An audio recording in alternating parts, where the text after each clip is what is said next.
it's made every match so much more enjoyable to watch because you don't get the stinkers, right? Right. It goes back to these guys being smart. They figured out that if I've got the hammer in my back pocket and I don't relinquish it, we can just play them straight up and win. They figured that out. So it's like, all right, now credit to the people at TGL. Like, no, we need to fix this because the hammer can change the match. And since we fixed it, you're not out of it. The Smiley Show, only on SportsGrid. There is going to be an energy to game time decisions that you will feel night in and night out. We're going to go through every single thing, and I've got a great team behind me that's going to help me get the job done. I want this to be the place that people come to. We are going to hit every single one of those markets that you need to know about. There is not going to be a better place, I promise you, than game time decisions. We will have everything at our disposal, and we will use that to our advantage. I'm Kevin Walsh. Tune into Game Time Decisions from 6 to 8 p.m. Eastern on SportsGrid.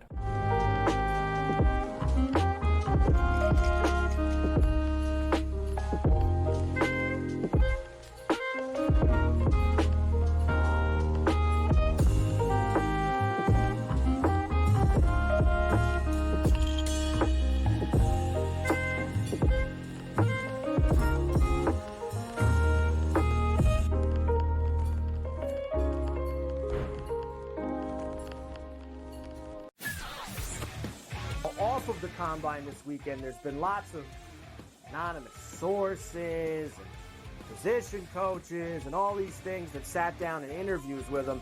A lot of teams allegedly don't see him as a first-round pick. Their big mouth that thinks they can do it either. They're embarrassing themselves. They all think they're so smart, everybody in this business. You're all a bunch of drips. Honestly, you don't know who's going anywhere. Pharrell Coast to Coast, only on SportsGrid.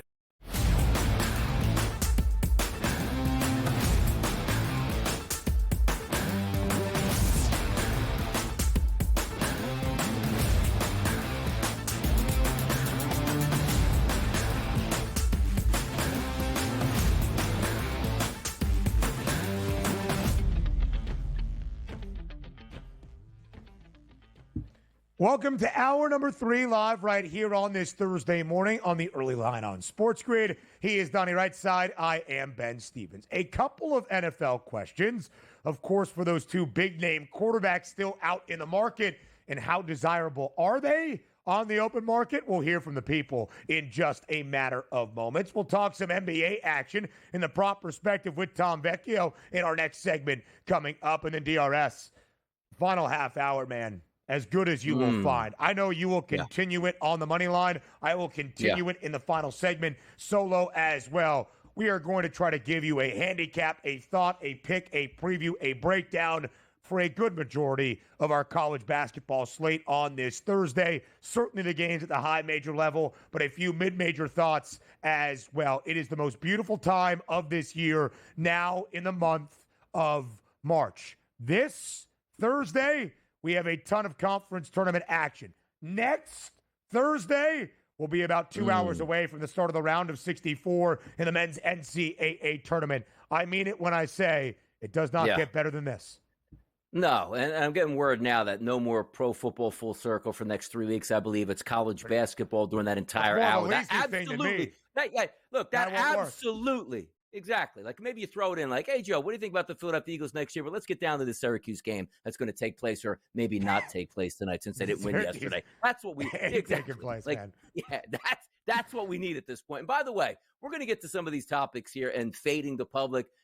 Who's making up these polls? Because the people are responding in kind at this point. I completely agree. You want me to take over this poll for next week and just really set it up and get some viral edge on this? I can do that here because I know this poll that Ben is going to introduce is getting people angry out here, and it should. You know that our guy, Joe Frizo, our producer extraordinaire, is the mastermind behind everything that you see come out of our mouths and everything that we have here on this show. The topic, the idea, the conversation, that is Joe Frizo. That includes our Fade the Public poll. So to DRS's point, how enticing is the poll? How enticing are the two quarterback options of Aaron Rodgers and Russell Wilson still out on the open market? That's for you to tell us. It's Fade the Public.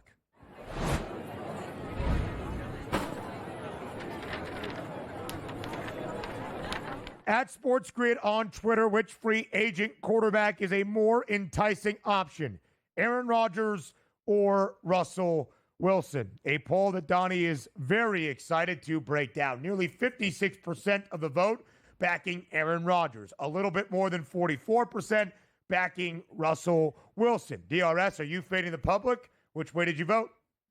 No, I went with the public because it's like, again, we'll get to some of the responses in a second, but it's like, which quarterback is more enticing? Like, ooh, I can't wait for this.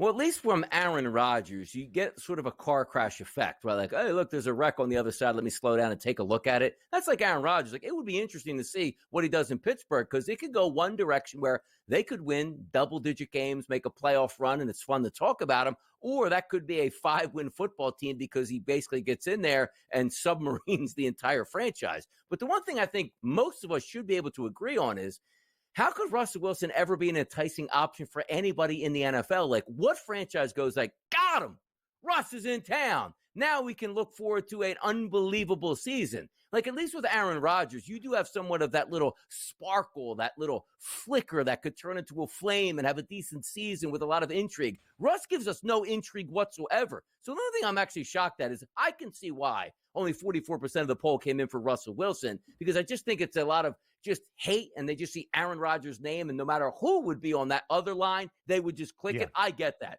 But there's nobody enticing of a quarterback option that says, you know what, Russ is that guy. I'm looking forward to playing football next year. Nobody's saying that.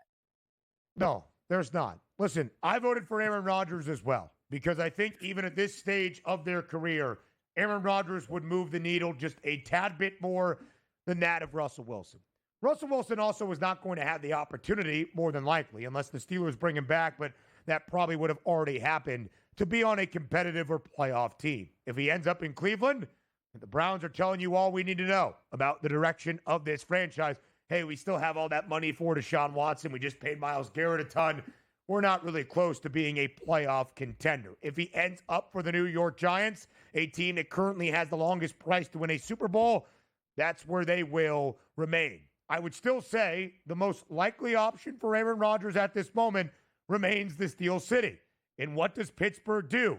Even with bad quarterback play, they don't have losing seasons, and they make playoff bids that maybe they should not. Now, does Aaron Rodgers elevate Pittsburgh to be a 10-7 playoff wildcard team and now a true conference contender?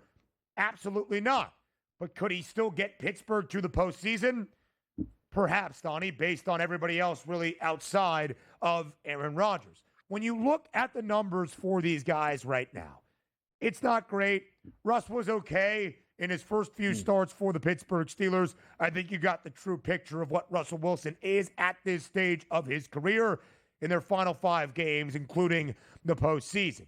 Aaron Rodgers, again, the numbers were not ludicrous. They were not awful. He was not terrible in how he played the quarterback position. But in terms of his fully healthy seasons, 20 years in the NFL for Aaron Rodgers. First 3 on the bench in Green Bay. 3 years where he has not played double-digit games based on injury, including 2023. So that's 14 years fully as a starter in the NFL. Last year, one of his worst. One of 5 that he has thrown for less than 4,100 yards. One of 3 that he has thrown double-digit interceptions, including his rookie campaign, or his first year as a full starter, rather, in Green Bay, and his 3rd season as a starter as well. 4 non-Pro Bowl seasons for Aaron Rodgers in those 14 fully healthy. His first as a starter in Green Bay, his 3rd with the Packers, his final year with the Pack, and of course the version of Aaron Rodgers we are seeing right now in 2024. And again, DRS, even if the numbers were fine and it's not all on Aaron Rodgers, what was the result? A 5-12 Jets team. And at the end of the day, wins and losses are prescribed to a quarterback more than any other position. Neither of these guys is enticing compared to each other. I guess Aaron Rodgers, as the public is showing, gets the slight edge. Yeah, let's just put the options on the table for the Pittsburgh Steelers. I think 2 of them, from a Pittsburgh Steelers fan perspective, would get you excited, which means you're intrigued about the next upcoming football season. Aaron Rodgers signs with the Steelers. Even if you're the most ardent Steeler fan, you hate Aaron Rodgers, like, you know what? This is going to be interesting, and you hope it works out, but you will watch. Number 2 would be you head into the draft, and you draft your franchise guy. Let's just say you move some things around, you get Shedeur Sanders. As a Pittsburgh Steelers fan, whether you wanted Shedeur Sanders or not, you're intrigued by that, and you will watch. I'm telling you right now, if Russell Wilson is the quarterback that Mike Tomlin's like, you guys are buffoons out there. I told you last year how much I love this guy and respected him and how hard his work ethic is. Why would you be surprised when we brought him back as our starter? Pittsburgh Steelers fans will look at that and be like, you know what? I might not watch next year because I like DK Metcalf and I want Pickens to excel. But I already saw Russell Wilson. Sometimes, man, we just want the unknown. Bring me in Aaron Rodgers. It could crash and burn, but we'll watch. Bring me in a young, talented quarterback to sort of learn, because the last time they did that in Pittsburgh about 20 years ago, it was Ben Roethlisberger, and also ended up in almost close, got to a Super Bowl appearance there. So give me the intrigue. Don't give me the Russell Wilson. Stop it. We don't need that in Pittsburgh. Give us the intrigue. I think they've seen what Russell Wilson means in the most significant games in the Steel City, and I think if Russ was going to be back in Pittsburgh, that would have already happened. I do believe you are on a very thin edge there with Aaron Rodgers in terms of attention and intrigue and what all that means, but that's a story for another day. Tom Vecchio next.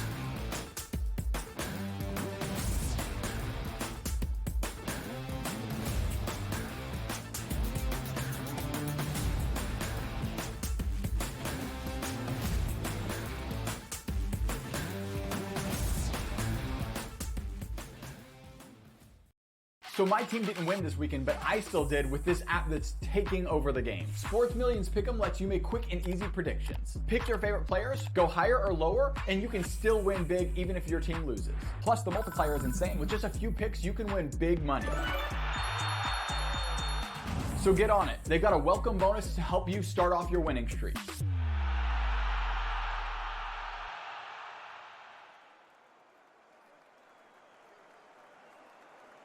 Anyone that's been to a sporting event, the atmosphere before a game, I think Game Time Decisions has that same exact atmosphere. This is our arena.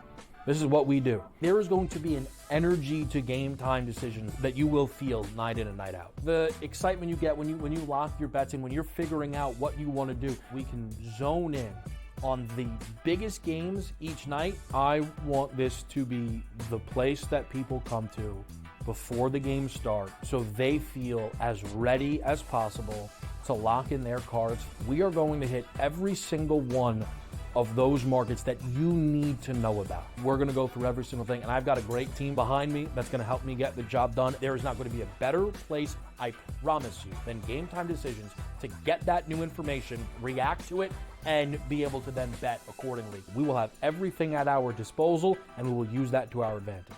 I'm Kevin Walsh. Tune into Game Time Decisions from 6 to 8 p.m. Eastern on SportsGrid.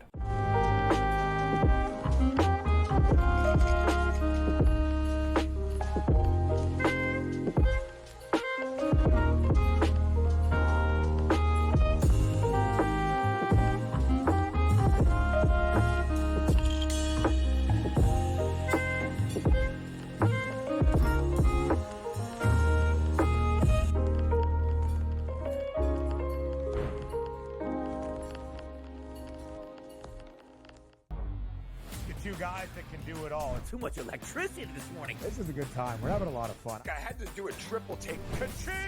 Why? Because of parity. I didn't mean to offend. Yeah, it's not going to happen. Load management is a dirty word. Let him rip. You know what? Circumstances provide the results. What? How do you do this once? Oh, Donnie, you got such a good show there. A network that is booming. The Early Line, only on SportsGrid.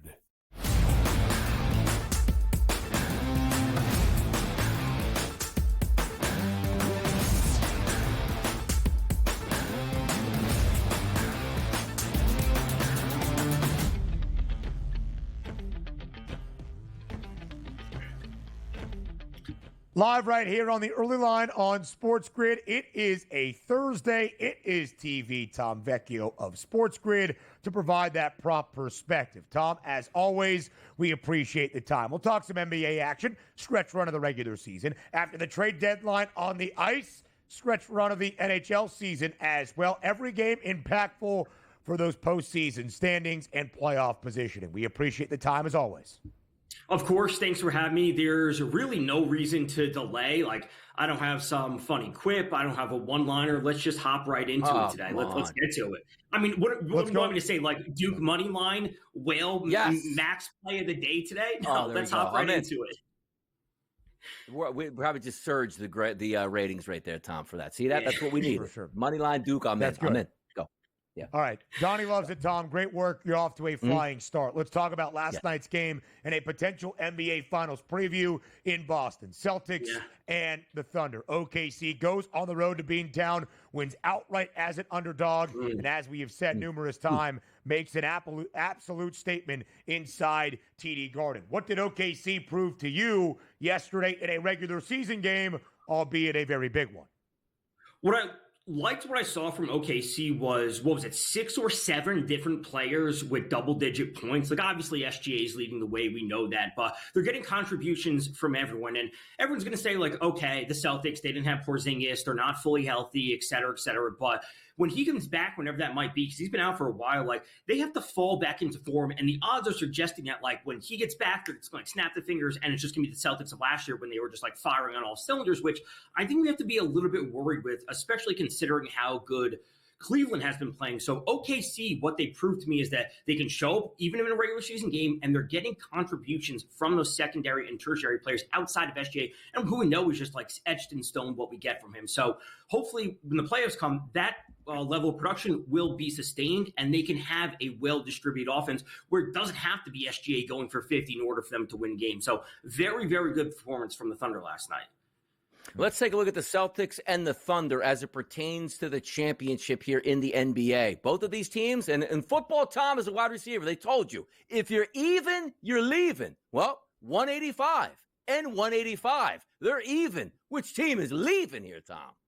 You know, I want to say the Thunder, and obviously we've talked about this before, different ways to approach finals bets. You could take an outright on SGA to win MVP in the final, which is plus 210. It's obviously not dramatically better than plus 185, but if the Thunder were to win, it's probably going to be him getting the MVP, so you just get it at a better number. Now, the same can be said about a number of different players. You obviously can look for, OKC to beat Boston at 4.5 to 1. Obviously, we're just taking the chalk at that point. Again, you are getting better odds than just taking one of the two to win. So that's where I would initially be looking. And obviously, those numbers are not going to stay the same as we get into the playoffs and they start to win some rounds. So that's ultimately where I go. The biggest differential is going to be Donovan Mitchell at 10 to 1 to win MVP when the Cavs are only sitting at 5 to 1. So I like that gap a little bit more simply just from an investment standpoint. If the Cavs do get to the Eastern Conference Finals, he will not be 10 to 1 to win the Finals MVP.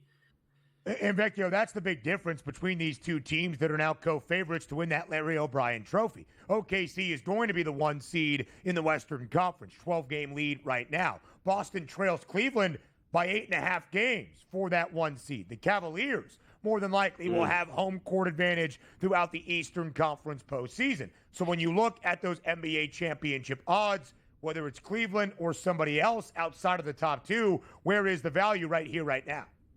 It's still got to be Denver. And despite what they showed last night, getting blown out by 20 points, I think it was, when they were home favorites, I still think that they're the right bet to have. And I think that OKC is a great team. But Jamal Murray for Denver has been playing so much better in this recent stretch, month and a half, than he has been really for the past year. Like, this is the Jamal Murray that we have come to know and love over the past few seasons. And if he's going to be operating at this level, and Jokic is still unbelievable, they get the contributions from Gordon when he's healthy, MPJ, Christian Braun, et cetera, et cetera. Like, they are a team you still need to be worried about. So that number is awesome on Denver. I think them and OKC will be clashing in the Western Conference Finals. Time for the ice advice right now. And there's a great Neil Diamond said, turn on your heart lights. Why? The Hart Trophy in the NHL. Draisaitl minus 150 as the favorite. Hellebuck plus 160. Who takes it down at the end of the season? A part of me wants to say it's going to be McKinnon going back-to-back, and we're going to see Draisaitl win the Rocket Richard. No one's going to catch him in goals, but there's a chance that McKinnon, again, ends the season along with the MVP. He's going to lead the league in points. And as good as the Hellebuck story is, I think the value at McKinnon right now, plus 450, is great. I have a small piece on that. Last week was at 5-1. If we're going to see him consistently put up these multi-point games, and we're going to see them, fight for a playoff spot in what I'm going to say is an arguably tougher division compared to the Oilers, I got to give it to McKinnon, especially at this price that we're getting at.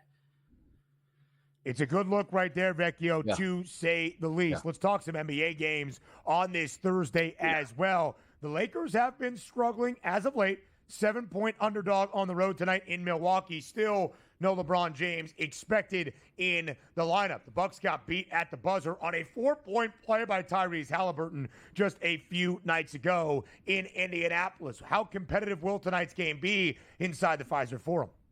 It's going to be super competitive, and it has me leaning to the under right from the jump. If the Lakers are going to win this game, it's not going to be turning it into a shootout when they don't have LeBron. And a one-game sample size, nothing that we want to draw from, but the Lakers, against their recent game against the Nets, they were at 98.1 possessions, which would put them at the 6th slowest in the league. Again, it's a one-game sample size. But ultimately, they don't want to turn this into a shootout when they don't have LeBron, so they have to reel things in and limit the possessions on the other side when we know Milwaukee wants to bounce back. So it's the under in that game tonight.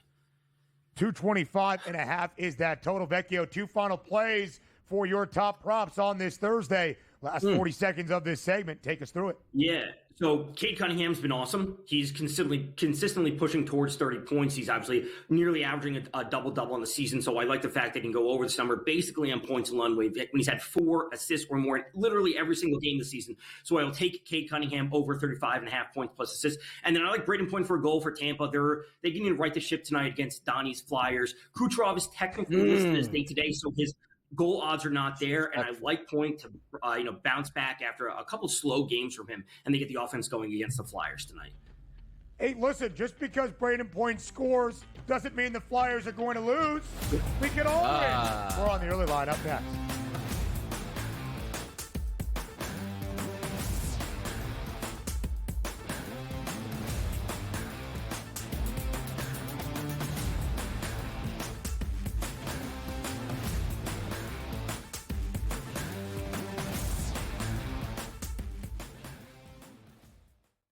The game is on. The stakes are high. But the action isn't just on the field. He's rearranging that rim. Get it inside! SportsGrid's in-game live. Your ultimate second screen experience. Just a little flyer, couple of 15.5-point live line. Every prop, every play, every day. Anything can happen. That's complete chaos. It's smarter to be on SportsGrid. Anyone that's been to a sporting event, the atmosphere before a game, I think Game Time Decisions has that same exact atmosphere. This is our arena. This is what we do. There is going to be an energy to Game Time Decisions that you will feel night in and night out. The excitement you get when you lock your bets in, when you're figuring out what you want to do, we can zone in on the biggest games each night. I want this to be the place that people come to before the games start so they feel as ready as possible to lock in their cards. We are going to hit every single one of those markets that you need to know about. We're going to go through every single thing, and I've got a great team behind me that's going to help me get the job done. There is not going to be a better place, I promise you, than Game Time Decisions to get that new information, react to it, and be able to then bet accordingly. We will have everything at our disposal, and we will use that to our advantage.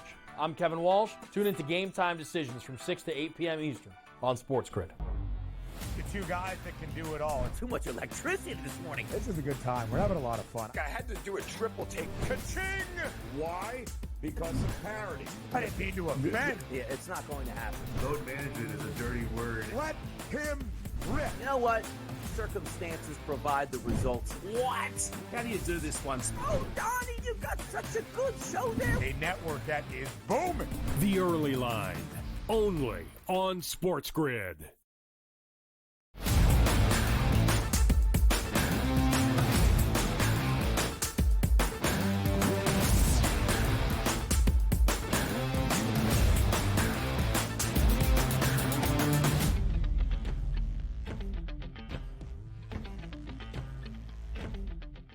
A shorter 5-game slate around the NBA tonight. We'll dive through a few, and then we'll get to college basketball to really start our CBB handicapping to end out the entirety of this third hour on the early line. The Lakers have dropped 2 in a row after that 8-game win streak, and of course, do not have LeBron James entering tonight in Milwaukee against a Bucks team also hoping for a bounce back, losing at the buzzer in Indianapolis because of a 4-point play from Tyrese Halliburton on Tuesday night. Milwaukee expected a bounce back, DRS. 7-point spread in favor of the Bucks. Total 225.5. Can the Lakers play spoiler? Will it be all Milwaukee in this Milwaukee matchup? I think Milwaukee does win the basketball game, but I think we're beyond the precipice of saying, okay, at least I'm going to get Luka Doncic in that lineup with some decent players around them. Yes, the Bucks will win, but are we trusting the Bucks? Like if that line now currently, which it is at the FanDuel Sportsbook, up to 7 points, where does that end up by the end of the day? And so does that mean you're going to bet the Bucks at a -10 price when the Bucks, again, just looking to bounce back after that tough loss they had where they should have picked up a victory. They win by 4, 5, or 6 points. They don't care. So for me, and understand the way that, JJ Redick is coaching, he doesn't want letdowns or that excuse to creep in. Well, hey, you know what? We really worked hard with LeBron James and Luka Doncic, but now that LeBron is going to be around, it's okay to lose 4 or 5 games in a row. That's not the case. So I'm going to say, you know what? Go against the public trend of the line opening up here in New Jersey at FanDuel at 5, now up to 7. Give me the 7 points with the Lakers. As long as Luka is healthy in that starting lineup, why can't they at least hang around in this game within double digits to give you a chance at victory? I'm not laying it with the Bucks in it. I'll take it with the Lakers. Do we forget who Luka Doncic is? Single-handedly bringing a Dallas Mavericks team basically to the postseason. Look at that lineup. Now, I don't think What? What'd you say? You see that lineup anticipated out there, Ben? Tell me a little bit about it. Austin Reeves, Luka Doncic, Dalton Connect, Alex Len, Dorian Finney-Smith. Kind of impressive, man, by the way. It's kind of impressive. It is. Really Listen, is. A couple of Europeans. Dorian Finney-Smith, a great defender who played with Luka in Dallas. Connect, great German. And then, of course, Austin Reeves and Dalton Connect, a couple of gym rats with high basketball IQ. And to Donnie's point, it's not like, oh, boo-hoo, LeBron James isn't here. I guess Luka will have to do. We can lose 3 of our next 5. The Lakers are still trying to hold on to home floor advantage at least for the opening round of the postseason. On the 8-game win streak, DRS, 6 days ago, 2 seed in the Western Conference. Memphis has won 4 straight. They're the 2 seed now in front of Denver, who's in front of LA. And the Lakers only a half-game advantage over a Rockets team that has won 4 in a row, and a Golden State team that has won 5 in a row. And the T-Wolves surging as well. A lot of playoff positioning to be had. I agree with you. The Lakers stay within the number. They have not covered in their last 2 losses. I also agree with Vecchio. I think the under of 225.5 makes a ton of sense. Lakers under a 9 of 11 since the All-Star break. Even their last game in Brooklyn, which pushed to the over, would have been under this number. Milwaukee under in 3 consecutive L's for the Bucks. And, of course, big postseason positioning for Milwaukee in the 4 spot in the Eastern Conference, but identical record at this moment to Indiana. Let's go to Golden State. The Warriors have won 5 straight. The Warriors with Jimmy Butler look like a true playoff contender. California contest, the Northern California rivalry. Golden State 7-point home favorite tonight, DRS, against Sacramento. What do you like in this matchup in San Fran? This is the shame again in the NBA sometimes we handicap these games well ahead of the game starting. Open up at 6.5 as a favorite here in New Jersey towards the Golden State Warriors at FanDuel. It's up to 7 right now. Some other outlets are up to 7.5. But look at the anticipated starting lineup tonight for the Sacramento Kings. Monk, Levine, DeRozan, Murray, Domantas Sabonis. Now, we don't know if he's playing or not. Maybe anticipated to play. So I leave this here, and it's hard to do, right? If Sabonis is in, I'm taking the 7 points at this point. If he's not, I'm still going to take the 7 points. So there, how about that? Let's just go ahead with the Kings. The added bonus of Sabonis back in is enough for the intrigue. Even if he's not there, talented enough to hang around the chicken coop. Give me the Kings. Maybe then Golden State is at least preparing for the idea of Doma being out there tonight for Sacramento. The Kings, by the way, have covered in 7 of their last 8. They have covered in 3 of their prior 4 as an underdog. I think this game is competitive. Golden State, of course, with Jimmy Butler in the starting 5, has won 12 of 13. They have not covered, though, in their last 3 victories, now riding a 5-game win streak. Golden State out of the play-in tournament, but Minnesota hot on the Dubs' heels, winners of 6 in a row. Sacramento still a play-in tourney team as of this time. College basketball coming up next. And for the rest of this Thursday on the early line here on SportsGrid.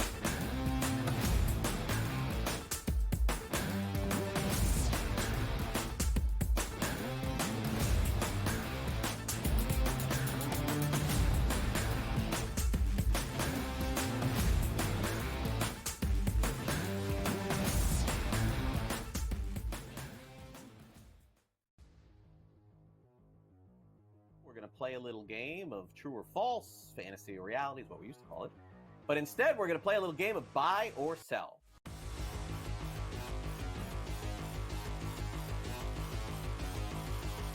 Rafael Devers had a press conference and basically said, I ain't moving off third base. I'm a third baseman. I won't play DH. I won't play anywhere else. Alex Bregman was just signed, so how's this going to work out? Buy or sell, George? Devers will start more games at third than Bregman this season. Is that a buy or sell? Yeah, Devers is a horrific third baseman. All right, he's bad. I think he ranks dead last in the league here. I think Cora is going to talk with Devers. Apparently, they are close. He said, listen, you got to move, buddy. I'm sorry. You got to move. We're a better team with Bregman at third. I think he's dug in here, man. I don't know. I know that there was a report a few days ago that they were talking about it and, sort of working things out. But I think in the end, cooler heads will prevail. But I don't know when that's going to be. I'm going to buy this. I'm going to say that Devers starts like 90 games at third base this season. And I think that'll probably be the compromise here. I think that Bregman will start some. Devers will start some. Bregman's still a Gold Glove third baseman at this stage of his career. It doesn't really add up. The other thing that happened is over the course of Big Papi's career, he moved off first base. He went to DH. And Big Papi was Devers, right? I mean, pretty similar in stature there. But Devers just seems to be really dug in on this. I think if it was going to happen, George, we would know by now. And it hasn't. We just heard that it may. So I am going to buy. I don't think Devers plays 150 at third base or even 140 or anything like that. But I do think he plays more than Bregman at third. I think that they have a compromise where they play both. Fantasy Sports Today, only on SportsGrid.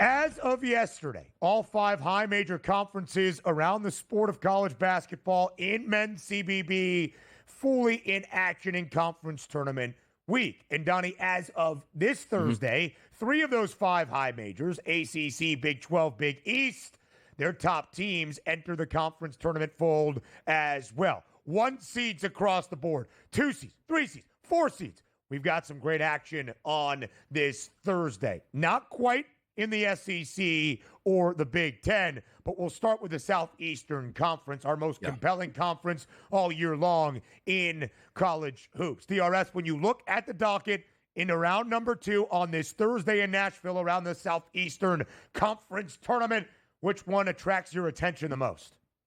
Usually you like to get those games from a betting standpoint for me. I want more wide open play. Like usually it doesn't get my attention when it's like if that game is supposed to be 65-60, there's usually not a lot of advantages that you like to take care of unless you're just looking for one really good defensive team and looking to say, you know what, I'm going to go with the team total under. Because typically for me and throughout my betting landscape, the eyes usually train towards the over. How can this work out with these guys play decently? But as you saw yesterday, a lot of my plays were team totals under because they make sense. Neutral court, high pressure situation, game slows down in the second half, and really good defenses usually add up to more unders there. But if I take a look at the SEC, like Oklahoma and Kentucky, one thing we know, Ben, we ain't playing a lot of defense between those two. So then you try to look for those shot intricacies because neither one of these teams is going to chase you off the three-point line or defend it all that well. Did I handicap and go through what I actually like? No, but if I look at the schedule, which the SEC doesn't have a lot for me to love today with these teams, but if I had that one game at 9:30 p.m. tonight that I might be able to analyze for some fun and wide open looks, it's probably Oklahoma, Kentucky for me, Ben.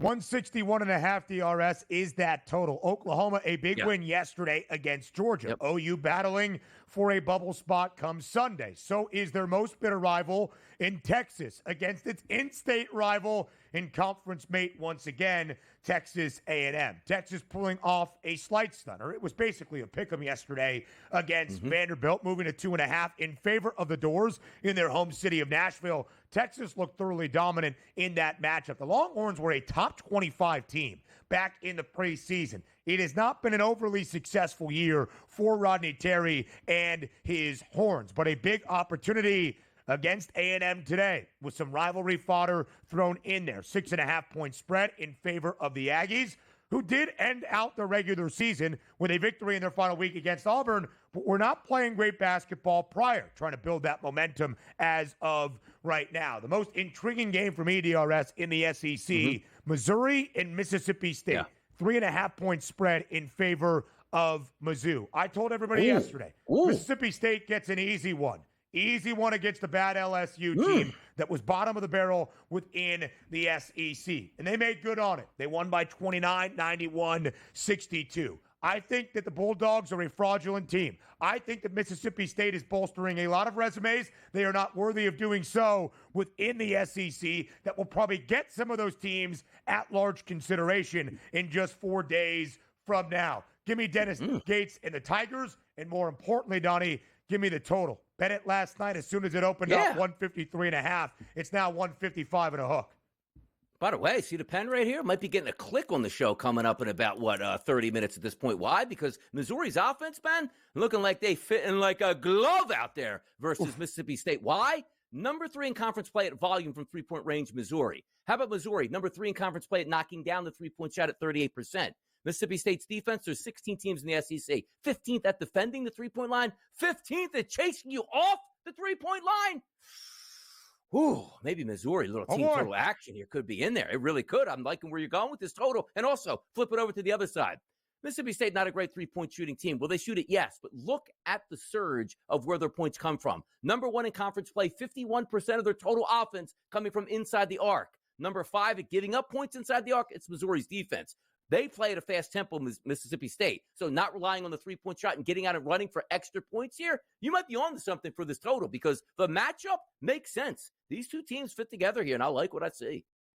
Missouri has gone over in its final 7 games of the regular season. So maybe does that trend come to a close? We shall see. But DRS, we're not even talking like over totals of 132.5, 144 and a hook. In all 7 of those games, we saw at least 161 points combined for Mizzou and its opponent. In its last 4, at least $170 plus. Yeah. We're talking some points today because Chris Jans, normally known for his defensive outputs, not this year's Bulldogs team. Let's get to the ACC, DRS, the number 1 team in the country, the number 1 overall seed in Charlotte, the Duke Blue Devils into the fold, 22.5-point favorite against the Bees of Georgia Tech. Now, I'm not sure I'd lay it, but there's a reason that Duke is favored by that. Duke, at least a 6-point favorite in all 20 ACC games this year. They won 19. They covered in 14, 14-6 against the spread with an average margin of victory of how many points per game?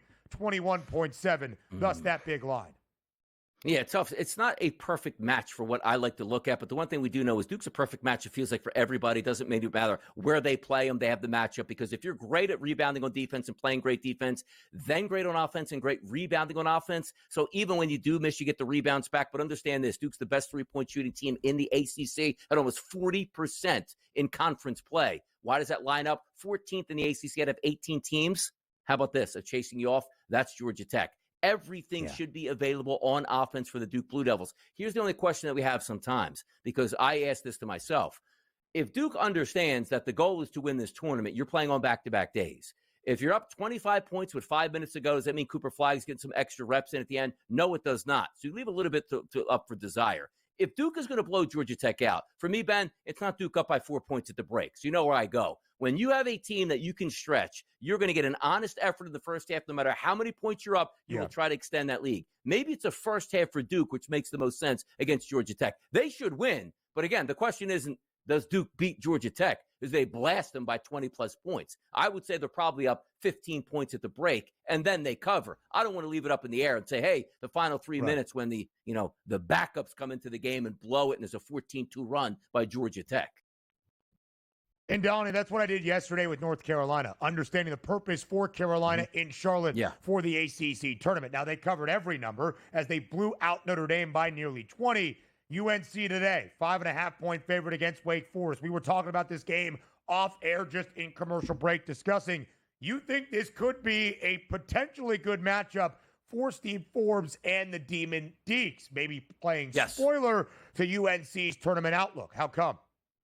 Yeah, you take a look here. Let me just get some of the statistics up on the screen. Once again, it comes down to just some of the matchups that you take a look at. Wake Forest defense is very good at the three-point line, which means they're going to defend it at about 30%. However, they will let you shoot the three-point shot. But North Carolina, Ben, not built on the three-point shot. We know that. Can R.J. Davis rise in fire times? That's not really his go-to, but he does have some success. But then you take a look at where you want to score your points from if it's UNC. Sixth in conference play at point distribution in conference play, about 52% of their points coming from there. However, Wake Forest defense, very stingy inside the arc. So if UNC pulls up and knocks down rainbow three after rainbow three, there's nothing you can do. But Wake Forest's defense actually matches up fairly well with what UNC wants to do. Now, Wake Forest on offense, not that great, and you understand that. But that's not really the focal point here for me. Understanding this, Wake Forest can steal points from the free throw line, but the matchup's going to be where Wake Forest can actually play defense and do things that frustrates North Carolina. So I'm not saying I'm calling it outright victory, but this isn't a great matchup for UNC where it's like just overpower them. They're going to have to do things they don't like to do in order to win this basketball game. The bigs come up on the other side of the break. Big Ten, Donnie, not all that interested. I'll give a few thoughts on those games on this Thursday in Indianapolis. Big 12, Big East as well, and a couple of other looks for the rest of your Thursday slate in college hoops. All of that on the other side. Donnie, we're less than 20 minutes away from the start of conference tournament action on this Thursday. Akron and Bowling Green in the MAC tournament. John Gross and his Zips, a 12.5-point favorite at the top seed in that conference tourney, and the favorite to cut down the nets to head to March Madness once again and the big dance. Plenty more around college hoops next.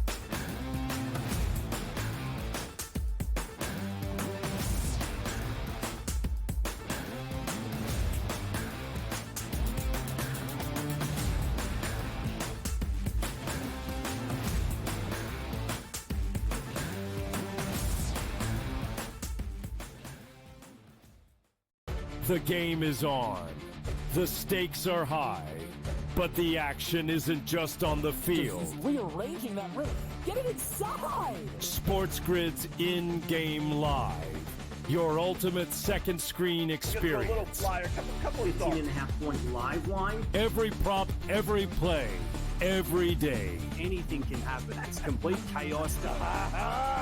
It's smarter to be on SportsGrid. Anyone that's been to a sporting event, the atmosphere before a game, I think Game Time Decisions has that same exact atmosphere. This is our arena.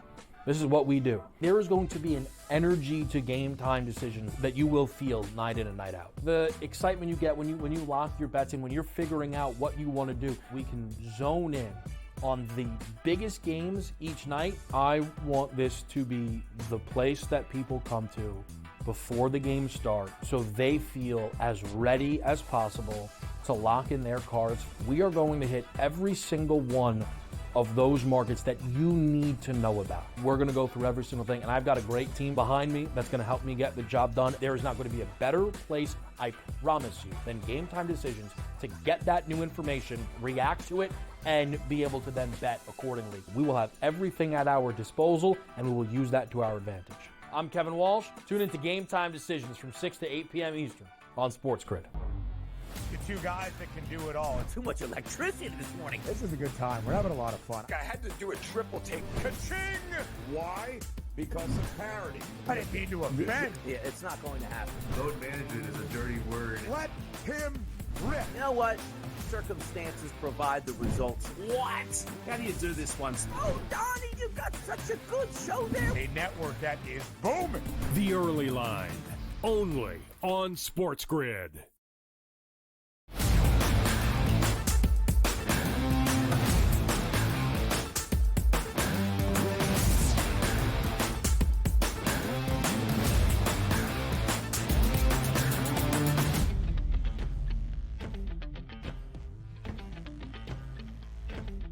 All right, let's start in the Big Ten because Donnie Rightside doesn't have a ton of thoughts on our four games in Indianapolis today. First one up, though, DRS, in my estimation, 8-9 matchup between Oregon and Indiana, the most impactful. IU trying to make sure it solidifies its NCAA tournament resume and does not have to wait. A win over Oregon will do just that. The Hoosiers should be in regardless. Even if they lose today, they're a 2.5-point dog against the Ducks. But a victory, and Mike Woodson is leading Indiana in his final year at the helm in Bloomington to the big dance. Yeah, no, look, I like to kid about the Big Ten a lot of times because you just think about that old school like football mentality, low scoring, same in basketball. You got some high scoring games today, which I do think adds some intrigue. And if there's one team I do cheer on, it's Purdue, just because I like the style of basketball that they play. Ultra efficient on offense, love the three-point shot, get after it there. They take on USC today, and I think their matchup is very good for them, particularly on the defensive side of things. USC wants to score down low. They're very stingy there. They'll give you as many three-point shots as you want, which, again, USC makes a decent amount of them but doesn't shoot a ton of them. I just think Purdue also, you see that line, 9.5. Ooh, I don't know if I can do that. You also look at a double overtime game the day before, and Purdue is better. That also screams Purdue should be up at the break. Or you might think that USC might have that surge in them in the first half and then dying out in the second half. But I do think Purdue wins that game by double digits over USC today in a fun one. Could set up a really, really good path for both Illinois and Purdue moving on. Purdue a victory today. They get the 4 seed in Michigan, who has dropped 3 straight to end out the regular season. Illinois wins. They get the 3 seed in UCLA. Should be very exciting stuff in the Big Ten tournament. All right, let's go Big 12 tourney now as well. We are on to the quarterfinals. Thursday in Kansas City, which means 1 seed Houston. They enter the fold today. 2 seed Texas Tech. 3 seed Arizona. And DRS, the most compelling game in my estimation, BYU, the 4 seed, and yet catching 3.5 points against Iowa State. Just 2 weeks ago at Hilton Coliseum, we saw this matchup, went to double overtime, got us to an over. Iowa State, though, dealing with some injury issues again. Taman Lipsey, their point guard, Keyshawn Gilbert, one of their leaders, both listed as game time decisions. Great show, by the way. Game time decisions ahead of this matchup in Kansas City. That's a tough one. You tell me I get a full gas Iowa State team. I love this team. I've been telling you that for the past 2 weeks. Them and also Texas Tech out of the Big 12 have my eyes. But if you're down multiple starters or they're injured at this point, there are decisions that you have to make, because is it most imperative that you make a run in the Big 12, or understanding that you get a week off and you don't want to have these guys get that extra strain on their body for the big prize, which is the March Madness dance? And BYU, no strangers to loving the three-point shot. Iowa State will let you shoot the three-point shot. And if that three-point shot is going down, that's going to be an issue. But again, it's not home court advantage for BYU. It's neutral site. You're asking for the 3-ball to go down. I still lean towards Iowa State, but the good part about this is we'll know in just a short time. I think it's a 12:30 tip here, Eastern, of who those starters are going to be for Iowa State. So for me, holding off until we know exactly who's on that court, that's a big advantage today between BYU and Iowa State. It is indeed the first game today in KC. BYU catching 3.5 points. This Cougars team in its first year under Kevin Young playing great basketball right now. They end the regular season winners of 8 straight, covering in 7 of 8. Not their final one against Utah. They were a 12.5 point favorite, still won that game by double digits. Other games around the Big 12. Kansas had to go to OT last night against UCF, but the Jayhawks did end their regular season in the fog with a victory over Arizona, who started off Big 12 play 11-2 and then dropped 5 of its final 8. The Cats also hoping to start to play better basketball. Baylor is going to be a tournament team more than likely.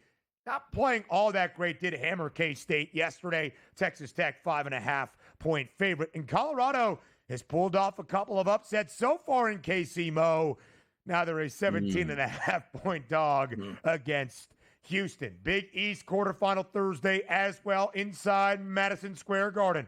First game up, St. John's 12.5 point favorite against Butler. Creighton 11.5 point favorite against a DePaul team. And Donnie, that second game on this Thursday afternoon, incredibly intriguing. Xavier, an underdog ever so slightly against Marquette. If the season ended right here, right now, no bid stealers, no tremendous moves throughout the rest of conference tourney week, Sean Miller and his Musketeers would be dancing. But they're not trying to leave it up in the committee's hands if they can pull off a big one against the Golden Eagles today.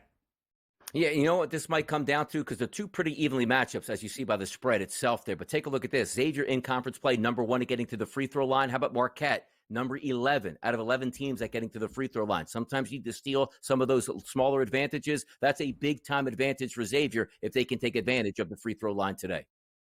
We will see how it works out for them. Again, we are starting in 10 minutes Akron, Bowling Green, first game, A-10 action right after that. Maybe you forgot the name Robbie Avila? Well, he plays for St. Louis. They're getting underway in Atlantic 10 action as well. Do you remember who that is? The bespectacled the big guy with the wonder. glasses, right? Yeah. For Indiana State. Now plays for SLU, following his coach there to St. Louis. DRS, any other games that we look at here? Some more notable around the Thursday slate. Great one in the Mountain West. Basically a pick-em between San Diego State and Boise State. The Broncos trying to hunt down an NCAA tournament at-large berth. Colorado State now the 2 seed in the Mountain West tourney, 5.5-point favorite. Utah State, UNLV, Akron, as we shared, now a 12.5-point favorite. Miami of Ohio, by the way, 5.5-point favorite. They're the 2 seed in the MAC, 14 conference wins. And again, CUSA action. Kennesaw State, slight favorite against New Mexico State.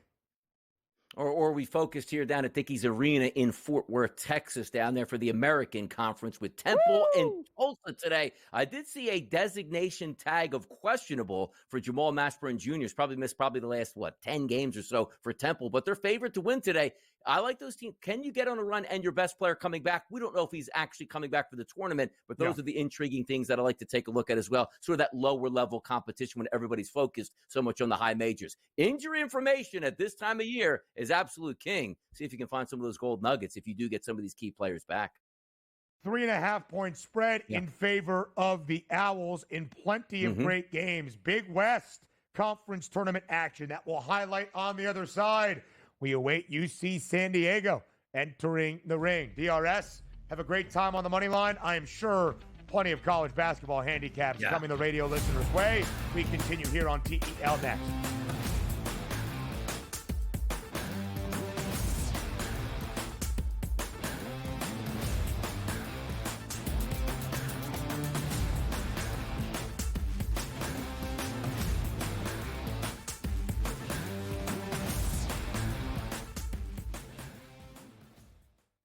The game is on.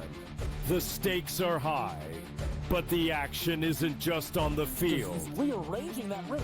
Get it inside! SportsGrid's in-game live. Your ultimate second screen experience. A little flyer, couple of 15.5-point live line. Every prop, every play, every day. Anything can happen. That's complete chaos. It's smarter to be on SportsGrid. Anyone that's been to a sporting event, the atmosphere before a game, I think Game Time Decisions has that same exact atmosphere. This is our arena. This is what we do. There is going to be an energy to Game Time Decisions that you will feel night in and night out. The excitement you get when you lock your bets in, when you're figuring out what you want to do, we can zone in on the biggest games each night. I want this to be the place that people come to before the games start so they feel as ready as possible to lock in their cards. We are going to hit every single one of those markets that you need to know about. We're going to go through every single thing, and I've got a great team behind me that's going to help me get the job done. There is not going to be a better place, I promise you, than Game Time Decisions to get that new information, react to it, and be able to then bet accordingly. We will have everything at our disposal, and we will use that to our advantage. I'm Kevin Walsh. Tune into Game Time Decisions from 6 to 8 p.m. Eastern on SportsGrid. The two guys that can do it all. Too much electricity this morning. This is a good time. We're having a lot of fun. I had to do a triple take. Ka-ching! Why? Because of parity. I didn't mean to offend. Yeah, it's not going to happen. Load management is a dirty word. Let him rip. You know what? Circumstances provide the results. What? How do you do this one? Oh, Donnie, you got such a good show there. A network that is booming. The Early Line, only on SportsGrid.